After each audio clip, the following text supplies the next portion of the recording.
Nous nous sommes rendus à l'hôtel départemental des expositions du Var à Draguignan pour une visite guidée de la fascinante exposition Trésors du royaume de Lotharingie, l'héritage de Charlemagne, en présence d'Isabelle Bardiès-Fronti, la commissaire de l'exposition, de Véronique Lenoir, la présidente de la commission culture au département, ainsi que de plusieurs journalistes locaux et nationaux.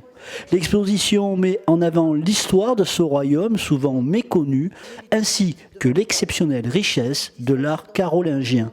L'histoire de l'exposition, c'est surtout l'histoire du partage de l'empire de Charlemagne et d'un royaume qui précède la Lotharingie, qui est celui de Lothaire Ier, qui comprend la Provence. Dans cette exposition, on en trouve, j'espère pour tous les goûts, le féru d'histoire va y trouver des pièces très exceptionnelles qu'on appelle des diplômes, qui sont les témoignages avec les signatures et les sceaux, les représentants des grands acteurs de cette époque, à commencer par Charlemagne, qui ouvre l'exposition.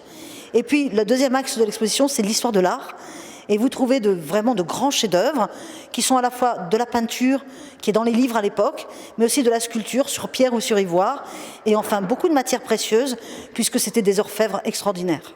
Et ce que les gens découvrent dans l'exposition, je l'espère, c'est qu'en fait c'est très proche de nous, du point de vue esthétique aussi, et qu'on apprend des choses, mais surtout on prend un plaisir fou à admirer des chefs-d'œuvre, parce que ce sont des œuvres qui touchent universellement, je pense, sans qu'il y ait besoin de trop d'explications, même si on s'est efforcé de la donner pour les curieux qui veulent connaître les contextes des œuvres.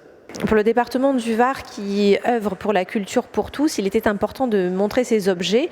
190 objets prêtés par 40 prêteurs de musées nationaux et internationaux.